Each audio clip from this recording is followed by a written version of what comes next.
I know it's unpopular to say this, but let's just face the reality here. Welcome back to TaraElla Report Season 6.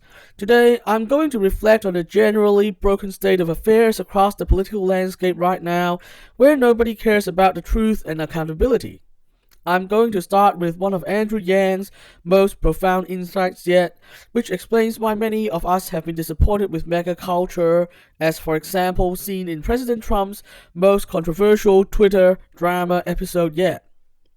On a related point, I'm also going to talk about why Trump has set out on a dangerous course that may bring the end of internet free speech as we know it, and why the usual free speech warriors on the right aren't even concerned about it at all. I'll end with why we should all take the real red pill, which is not the version that the conservatives are giving us. Before I continue, I have to warn any new viewers that, as someone who identifies with neither the left nor the right, I'm going to give harsh criticism to both sides. My show is not a safe space for people who can't think independently or can't take criticism of their own side. Recently, Andrew Yang made a profound tweet about accountability. He wrote that, "One reason things seem so bleak is that there is so little accountability. Crash the economy, bonuses and bailouts. Kill a jogger, walk free for weeks. Botch an epidemic, it's politics. Kill a man arrested for a non-violent crime, people are fed up." And I think people are surely fed up with those in positions of power having next to no accountability all the time. It's something that unites conservatives, progressives, and moderates alike. One of the reasons many people don't like the establishment is that they believe the establishment shields vested interests from any demands of accountability, thereby perpetuating unfair situations everywhere in life. This is one major reason why many people voted for Trump in 2016.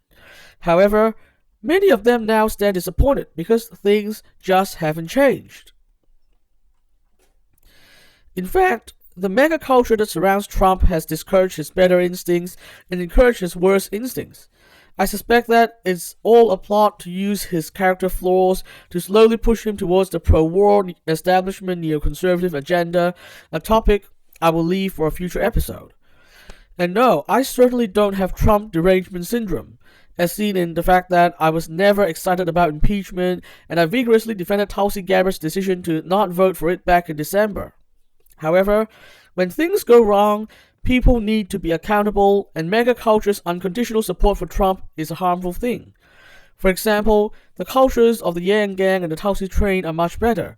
Those people love Yang and Tulsi very much, but they still speak up about their disagreements all the time. In MAGA land, if you take Trump to task, you get the mob running over you. You get downvoted into oblivion. What I'm concerned is that there can be no accountability in that kind of culture. Let's start with the fact that the right has many free speech warriors, and that's one thing I like about them. They rightly point out the free speech crisis on college campuses and give it the attention it needs, while many progressives often avoid the topic altogether. Things like deplatforming people and so-called safe speech really need to be called out for the dangerous censorship it is, and I congratulate the right for doing that. But how about Trump's recent executive order to water down Section 230 of the 1996 Communications Decency Act, and his calls afterwards for the repeal of Section 230 altogether? You see, Section 230 shields companies from being responsible for the content of their users, and it is the thing that allows social media to operate without censoring its users. The existence of Section 230 has long guaranteed internet free speech, because without it, every platform would be aggressively policing its users in fear of legal liability. A president threatening to repeal Section 230 is thus a much bigger problem for free speech than all the college SJWs in the world combined. The even worse thing is that Trump did that simply in response to Twitter putting fact-checking statements on his tweets, which essentially represents ill-considered policy on the run done for personal reasons.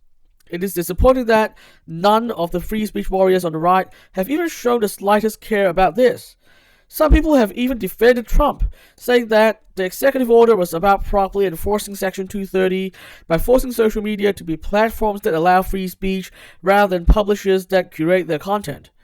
But if that were Trump's real intentions, why would he be tweeting repeatedly calling for the complete repeal of Section 230?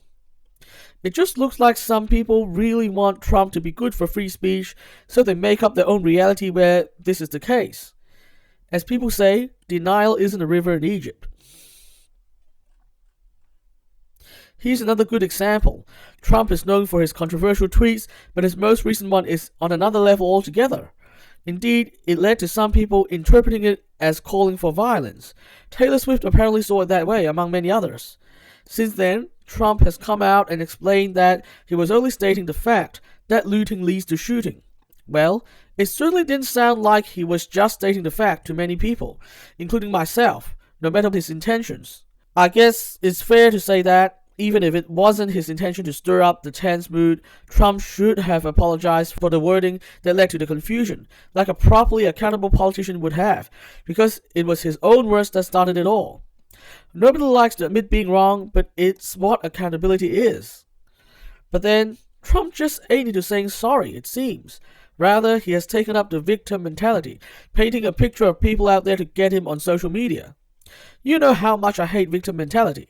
I hate it when the critical theory and postmodernist left encourage it in minorities, and I hate it equally when conservative politicians use it to deflect from being accountable.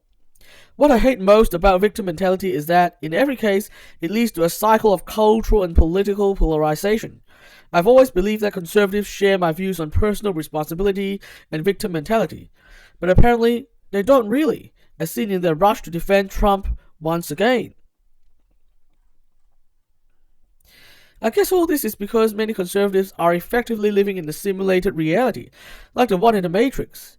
Now, I know many so-called progressives are living in a simulated reality too, but let's focus on conservatives for now, especially since people on the right like to talk about taking the red pill. You know, like taking the red pill in the Matrix and getting to know the truth, breaking free from the lies the establishment tells you, and so on. It's a really attractive idea, and as I said 2 years ago, it's really a shame that people on the other side of politics don't use it too, because such a profound idea shouldn't only belong to one side of politics. But then, what the right has prescribed is not the red pill, but just another blue pill. When you listen to right-leaning talking heads too much, you effectively enter a simulation like the one in the Matrix. It's a different program than the woke establishment's one, but it's no less a simulation, it's no less a blue pill. In the right simulated reality, everything is the fault of the Democrats, and college SJWs are the only threat to free speech. Trump is here to solve all this, and he can do no wrong. Keep watching your favorite right-leaning talking heads on TV and on the internet, and you keep taking the blue pill to stay in this simulated reality. The result is that they won't take Trump to account, even when his actions are literally dangerous to the free speech they say they cherish.